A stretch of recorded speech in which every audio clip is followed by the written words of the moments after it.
ही dangerous और forbidden technique के बारे में बात करने वाले हैं, इज़नागी। ये बहुत ही पावरफुल है लेकिन काफ़ी महंगी। सबसे पहले इज़नागी एक सीक्रेट टेक्निक थी जिसे सिर्फ उचिया क्लैन के इलाइट मेंबर ही यूज करते थे। बट ये जुस्सु इतना डेंजरस था कि इसे फॉरबिडन जुस्सु की कैटेगरी में डाल दिया गया। इज़नागी पावर है रियलिटी को बदलने का। बेसिकली जो भी तुम्हें भारी डैमेज मिलता है तुम उसे वापस रीराइट करके उसे बदल सकते हो। इमेजिन करो अपनी डेथ को कैंसिल करना। लेकिन इसका एक बहुत बड़ा डाउन साइड है। इज़नागी यूज करने के बाद तुम्हारा शारिंगान परमानेंटली ब्लाइंड हो जाता है।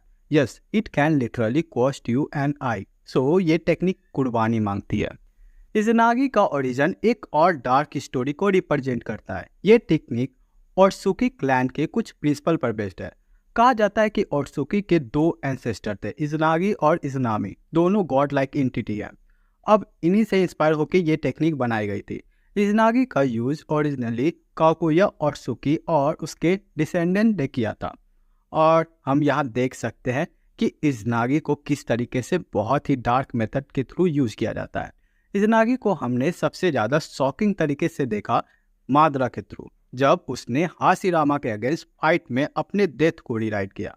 ये ट्विस्ट ने नारुतो फैन को शॉक कर दिया क्योंकि it literally change the fate of Shinobi world. Madara ने अपनी मौत को टेम्पोररी बना दिया क्योंकि उसने इज़नागी का यूज किया मैनिपुलेट करने के लिए रियलिटी को और सरवाइव किया। बट मादरा के इस डिसीजन ने एक और डार्क कॉन्सिक्वेंसेस को जन्म दिया। ये पावर एक ऑब्सेशन बन गई, एक addiction for control. And just like any power जिसे मिसयूज किया जाता है, it ultimately lead to destruction. फिर आता है डेंजो शिमोरा, एक और एग्जाम्पल कि कैसे इज़नागी को अपने पर्सनल फायदे के लिए यूज किया गया, लेकिन इसकी प्राइस उसे काफ़ी महंगी पड़ी। डेंजो ने मल्टीपल शारिंगान को अपने बॉडी में इम्प्लांट करा रखा था।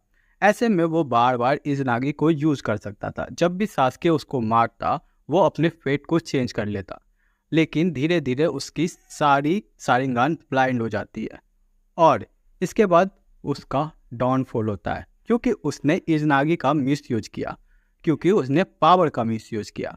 और हम जानते हैं कि कभी भी पावर का मिसयूज खुशी से खत्म नहीं होता है। इस जुत्सु ने उसके अंदर फियर और डेस्परेशन को रिवील किया। इत्याचि उचिया ने भी इसको को डेंजरस के कैटेगरी में डाला था और उसने श्योर किया था कि इज़नागी लास्ट रिजॉर्ट हो, ना कि एक शॉर्टकट, ताकि वो पावर को गेन कर सके। लेकिन इस डार्क हिस्ट्री को समझने के लिए हमें ये देखना पड़ेगा कि पावर को कंट्रोल करना कितना जरूरी है, वरना जुत्सु जैसे कि इज़नागी यूजर को ही खा जाती है। इज़नागी की ओरिजिन और इसके डार्क रूट हमें बताते हैं कि नारुतो यूनिवर्स में सिर्फ रॉ पावर इम्पोर्टेंट नहीं है, उसका कॉन्सिक्वेंसेस भी बहुत ही इम्पैक्टफुल होता है। ये जुत्सु इतनी स्ट्रॉन्ग है उतनी ही ज़्यादा डेंजरस। ये रिप्रेजेंट करती है कि अल्टीमेट पावर जो तुम्हारे पास को रीराइट कर सकती है, तुम्हारे फ्यूचर को एक नई परेशानी के साथ जन्म देती है।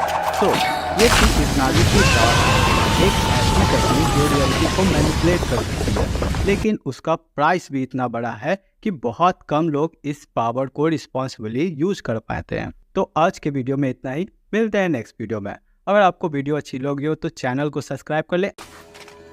There's still time to turn back.